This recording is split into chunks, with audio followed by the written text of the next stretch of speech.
नमस्कार, मैं हूं आरजू अंसारी और आप देख रहे हैं राष्ट्रीय जगत विजन न्यूज।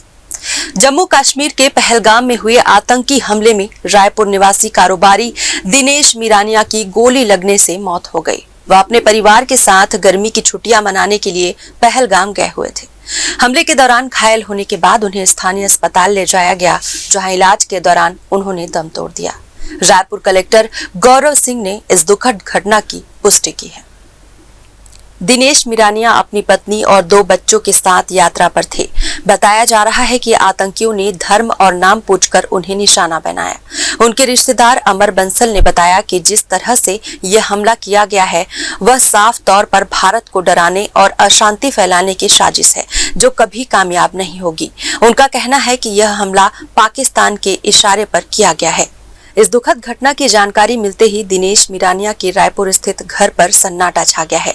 परिजन जम्मू कश्मीर के लिए रवाना हो चुके हैं। वहीं उनके घर के बाहर रिश्तेदारों की भीड़ जुट रही है और सुरक्षा के मद्देनजर पुलिस तैनात की गई है। सर, लोग घूमने गए थे? हाँ, घूमने गए थे।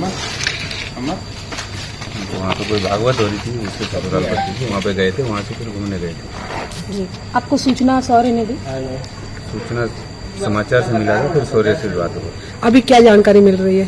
अभी कोई जानकारी नहीं है। मिलिट्री हॉस्पिटल में कहीं पे एडमिट है वो। अभी जस्ट अपना पूरा नाम बता देंगे?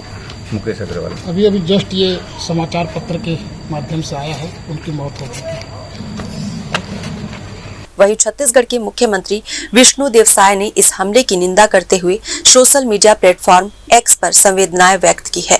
उन्होंने लिखा है कि पहलगाम में कायर आतंकियों द्वारा किए गए इस हमले में मारे गए पर्यटकों के प्रति मैं गहरी संवेदना व्यक्त करता हूं और घायलों के शीघ्र स्वस्थ होने की कामना करता हूं। उन्होंने यह भी कहा कि आतंकियों के नापाक इरादे कभी सफल नहीं होंगे और सुरक्षा बल उन्हें करारा जवाब देंगे। रायपुर के कारोबारी की भी डेथ हुई है, दिनेश मीरानी नाम है। उनके प्रति भी संवेदना है और हम लोग बराबर संपर्क में हैं। उनका जो भी सहयोग होगा, परिवार उनके साथ में है और जो भी होगा शासन से सहयोग हम लोग कर रहे हैं। फिलहाल इस खबर में बस इतना ही। देश प्रदेश की खबरों से अपडेटेड रहने के लिए हमारे चैनल को सब्सक्राइब करें और नए खबरों के नोटिफिकेशन के लिए बेल आइकन को जरूर दबाएं। नमस्कार।